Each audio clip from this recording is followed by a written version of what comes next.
Welcome to the Shock Your Potential podcast, where we focus on creating positive, productive, and profitable workplaces. I am your host, Michael Sherlock.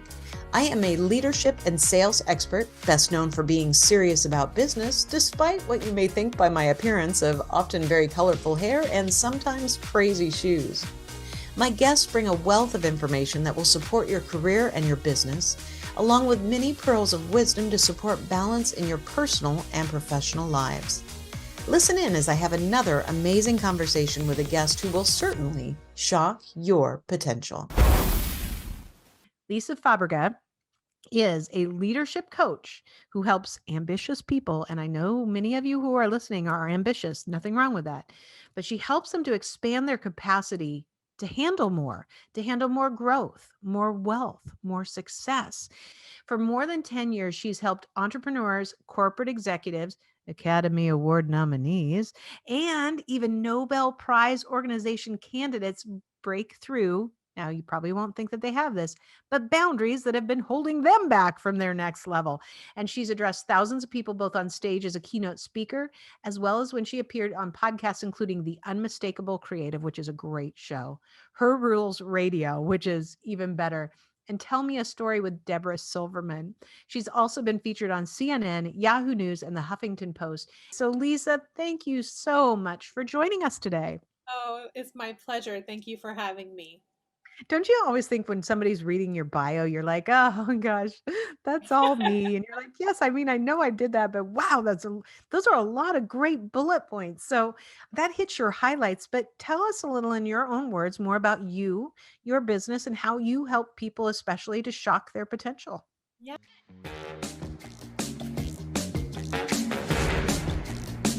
I really love this phrase, shock your potential, because it just fits so perfectly with basically what I do. And the reason I even got to this whole thing about capacity is that I started my business way back in 2010-ish. And I started as a health coach, but I noticed very quickly that a lot of my clients were very ambitious, professional women, and some men as well. And they kept saying this thing over and over to me again, which was, I've tried everything, nothing's working. Or I Um, was in the fancy business mind, I've done these hacks, I've done these performance hacks, these strategies, and they're just not working like they work for other people, or I can't get them to work, or I can't stay consistent. And when I kept hearing that phrase over and over again and noticed I wasn't working with people on their food anymore and I was working with them on this, I ah, realized my purpose was revealing itself through the clients I was talking to.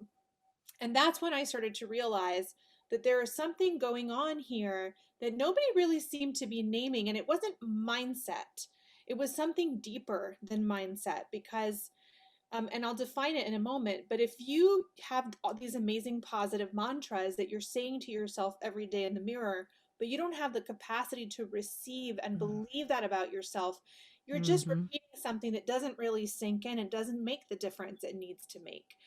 And so that's when I started to realize that there's this thing called capacity that nobody's talking about really at length as much as they're talking about strategy on your way to success.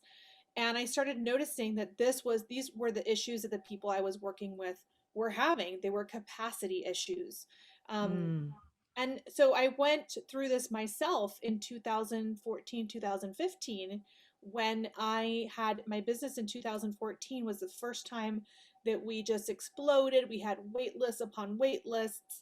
And I had not built my capacity to match that Ah, level of demand. yeah.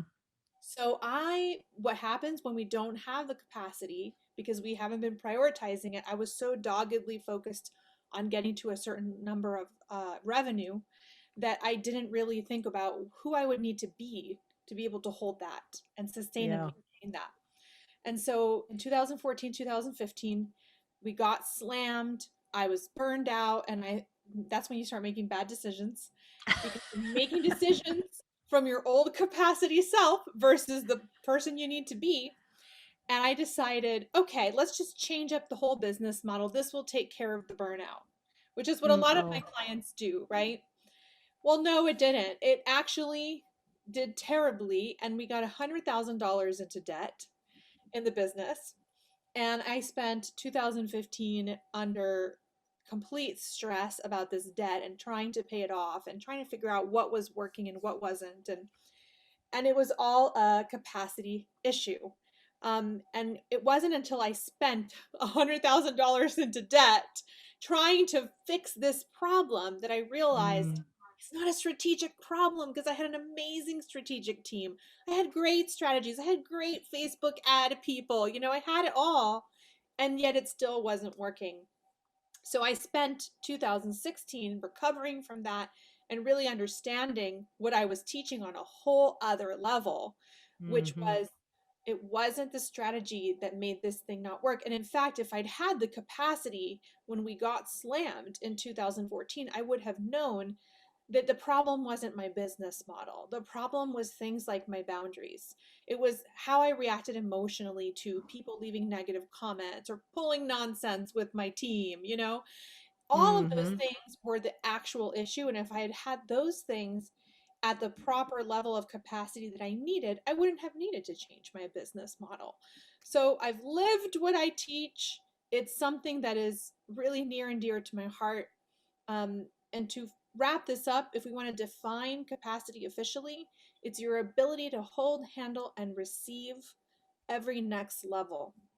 I've worked with thousands of people, and you notice patterns come up, Yeah. and you start to develop a framework. And I have this whole framework I've developed now, and I've identified 6 areas that people tend to struggle with the most when it comes to their capacity, and that's where we are today.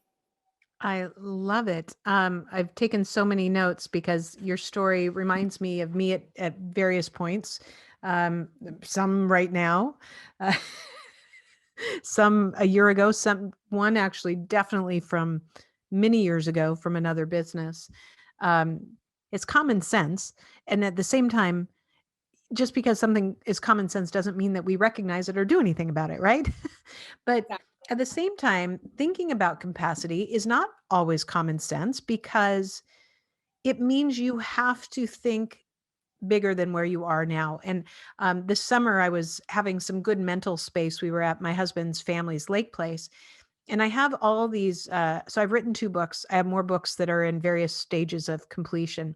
And all of a sudden, I'm out on the paddleboard, and I had this brainchild of, dream big, but think bigger, because I always had limiting beliefs, or limiting, a kind of a ceiling where I thought I could get to.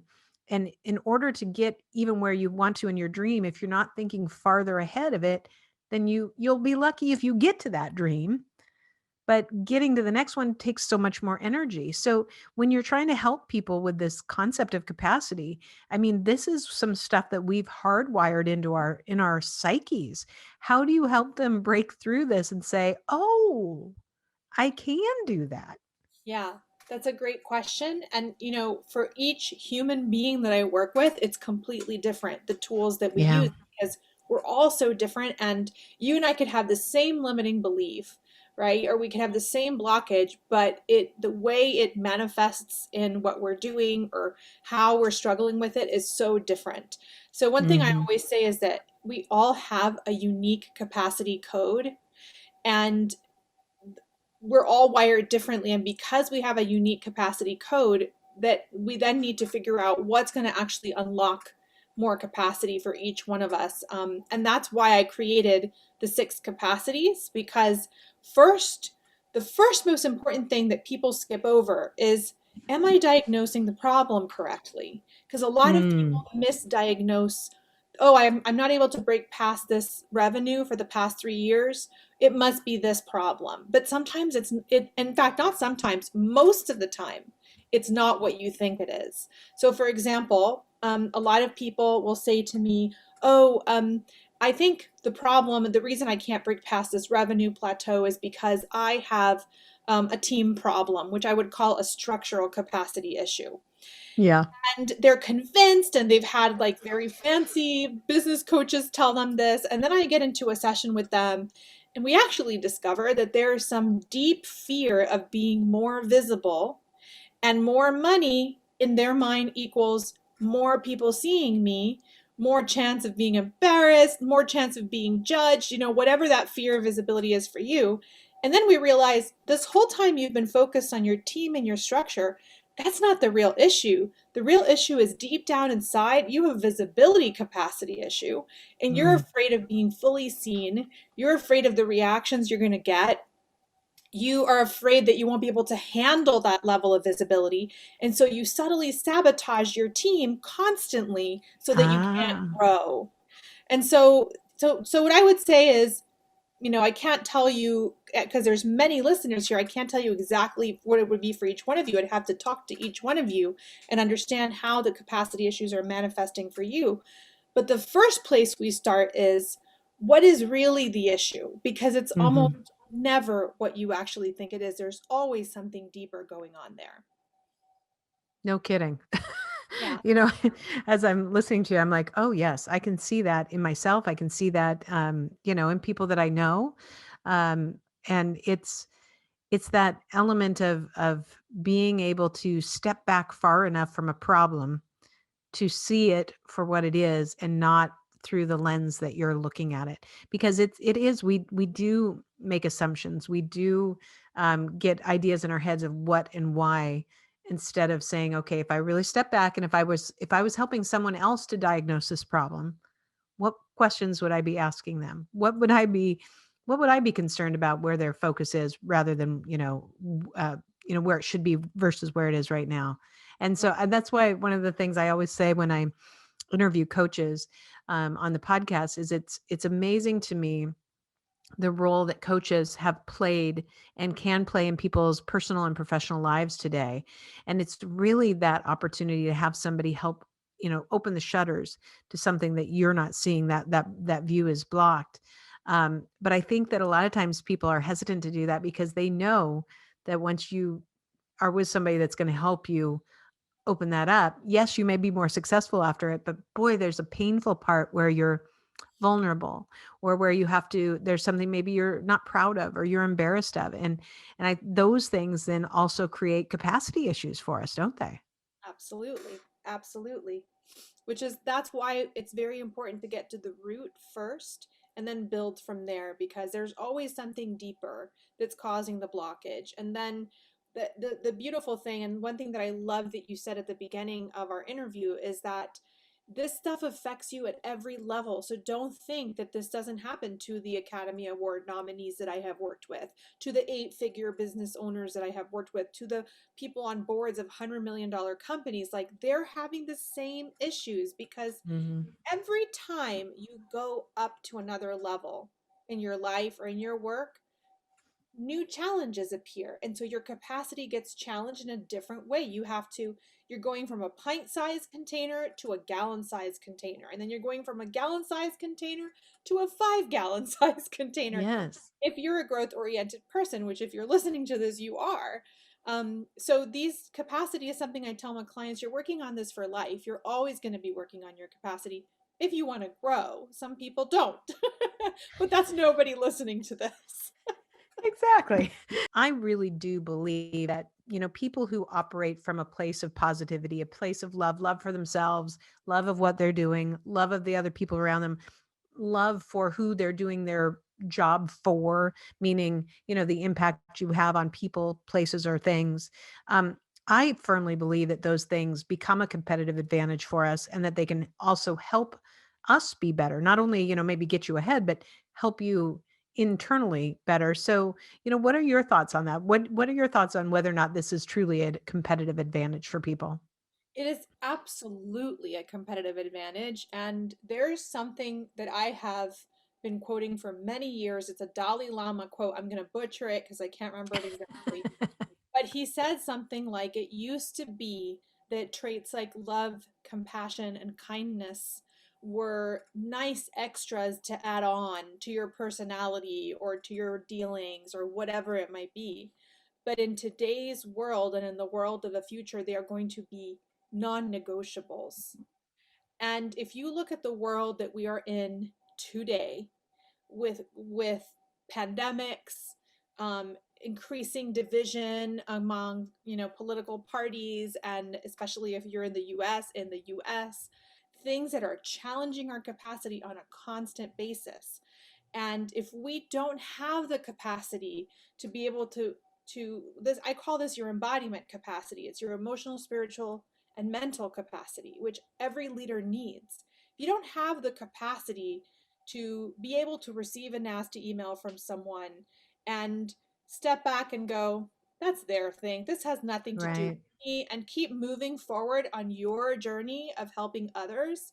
If you don't have that capacity and instead you waste your time arguing with that person or throwing something nasty back at them, like, are you really contributing to what you came here to contribute to in the world? Number Right. one. Number two, I think because of the situation our world is in right now, people are looking for leaders who are leading differently, who Yes. can handle all the nastiness and not let it get them down and keep moving forward.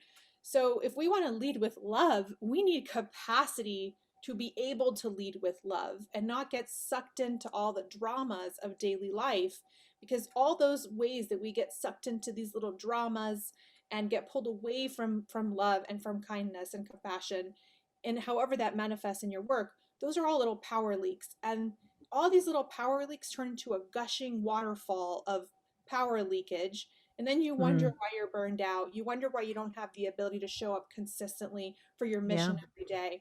So absolutely, it I agree with the Dalai Lama 100%. They are non-negotiables. You cannot survive in the coming world, in the world that we are in, without those traits. I agree. And I was thinking, when you're talking about, if you get a nasty email. And so as you were talking, I was thinking a couple things. I was thinking about you saying, during that one point in time where you're like, gosh, even a negative response or something, made me want to, hunker down. And I had one of my team has been working really hard to boost our social media presence and, get more followers. And they're doing an amazing job. And one of my team said something about, I can't wait till your first YouTube video goes viral. And my first response is, I don't ever want one of mine to go viral. And let me tell you why. Until you were talking about this, I didn't think about this why, what my capacity issue was. Because they're like, what? Of course you want to go viral. Because I I made a tweet. This was a couple years ago. And by the way, whatever I do in social media, you will never hear a negative thing come from me. It is only positive. And it doesn't mean that I don't have, things that I'd like to say at times, but it never goes out. Everything is positive. And I had watched these two young men in Philadelphia were kicked out of a Starbucks. And they're black men, and they were waiting for a business meeting, and they were not only asked to leave, the police were called. It's a horrible situation. And I then saw them on an interview. And I was so impressed with how they weren't angry about that. They weren't, they wanted to get the message out. They wanted to talk. They wanted to start a dialogue. And I was so impressed thinking, how could these two men who had that situation have such a positive outlook on this? I was so impressed. So I tweeted this. I tweeted it at a time where a story about them was going viral. So my tweet got pulled into the viral machine. So everything that was trending. And all of a sudden, my tweet has now, in fairness, probably 95% of people saying, I agree, absolutely, amen. But the 5% were people telling me that I shouldn't have an input on it. And I don't understand their story. And, and it was all, it felt so personal. And it was such an attack. And even though 95% of it was positive, that 5% just made me, I couldn't get away from my phone. And finally I'm like, what am I doing? I have to just stop. I can't read any of these. I have to know that I put that out in the world the way I wanted it to. I believe in it. There we go. But it created a boundary for me. It gave me a capacity issue to think, well, then I never want anything to go viral again because those 5% of people made me want to go pull the cover over my head and suck my thumb for the next hour and a half or 14 days. I don't know. But those are things that I think we don't always think about that may hold us back. That also leading with love, I should just say, hey, 95% of the people were fabulous and very positive, and I did it out of love and respect. So I need to feel good about that. Yeah, that's such a great example of a hidden capacity issue lurking. And the other nuance I want to add to this amazing example is another thing that happens is that sometimes we do mess up and we get called out, right? And Hmm. it may be because it's you're making me think of this type of example too, which is sometimes we say something from a place of not full awareness, and that's how we learn. Someone calls us Right. out, tells us like, hey, maybe you should say it this way, or that's not the right word to use, or whatever, right? And when we have capacity, and I'll tell you because I've been called out before, um, and I will continue to, I'm sure, because there are areas that we all have in terms of blindness in our Yep. perspective. Yep. Um, and it was really interesting. Like when you have capacity, you're not then afraid to mess up in public. And a lot of Hmm. people are afraid to mess up in public, which is actually like a very like old toxic patriarchal kind of view of the world. Like you have to be perfect always, and you're not allowed to Right. make any mistakes, which is very not loving too, by the way. And it's Yeah, very no kidding. shaming. It's very shaming. But when we have capacity, especially embodiment capacity, which is what you're talking about, you can get called out and go, you know what? You're right. You're right. And it stings. I'm embarrassed. Maybe you said it a little rougher than I'd like for you to say it. But underneath what you're saying, you're 100% right. That in and of itself is capacity. And think of the amazing example that that gives to the people who are watching you and listening to you. So then that just being able to be wrong in public takes the Hmm. sting away of even negative comments or call Yeah. out, whatever, because we're not putting so much pressure on ourselves to be perfect all the time. Yeah. I'll tell you another funny quick story is I this fall or last fall I was doing a bunch of live broadcasts, and I'm going to start that up again at the beginning of the year. I was doing them every Friday. And one Friday, and so I was taking questions from people that I would get through the week. But this one week, I said, "Look, I'm not taking this question from anybody else. I'm gonna share this." And I shared the story about, I've been getting, like you, I've been getting all these amazing guests on my podcast. And one day I was just in this mental fog, and I was like, after days and days of all these people that have done so well, and I'm like, I'm so depressed. Like, why am I not making $10 million? And so I had all these things, and I did my thing, and I talked about jealousy, although people reminded me later it wasn't jealousy, it was envy. So I had this whole thing, and I'm like, look, here's what I was going through. And I'm not going to lie. I still have a little bit of it right in there, right there in that heart. But I'm going to take this, look at this and say, I'm going to learn everything I can from these people, and I'm going to embrace them. And by the way, there's probably a lot of people who look at me and say, why can't I have what she's doing? I know that there's great things that I've done, and I know that there's a lot of successes that I've had. And it really helped me to look that way, to look at it that way. And I'll tell you, I had so many amazing responses to that broadcast, but none of them made the comment in the comment section that was live. All the comments came to me in emails or text messages or private messages. No one made comments in it. Maybe one person. And I thought, isn't that interesting? I spill my guts and everybody's like, I totally agree. I've been there, done that. But they would only tell me one on one. So many of them I've given grief to. I'm like, really? You couldn't put that in the comment section? That helps me get it. That could help me make it go viral. Right, right. Well, it's because it's visibility capacity issues. Yeah. Yeah, absolutely. It's Oh my goodness. visibility is we do virtual retreats and we do one for visibility, and that is the one that sells out like this every single time. It's a Yeah, huge issue. I love it. Ah, you have such great information. Have you written a book yet? No, not on this topic. On other topics. Okay, we'll get into that later. I know we're going to have all of your contact information on our show notes, but just in case somebody wants to find you right now because they want to be in that visibility workshop, Yeah, what's the best way for them to find you? yeah, you can go to my website at lisafabrega.com, And on there, you can actually, if you put in your name and email address, we have an amazing video that we send you that asks. It's called "Why Everything You're Trying Isn't Working." 3 questions you must answer to realign. So I ask you some 3 very powerful questions that I bet you nobody has asked you yet about why things are not working, and you can journal on them and get some more information about where your capacity might be experiencing a deficit. I love it. That is fantastic. Before we go, do you have any last words of wisdom or pearls of advice for my listeners and viewers?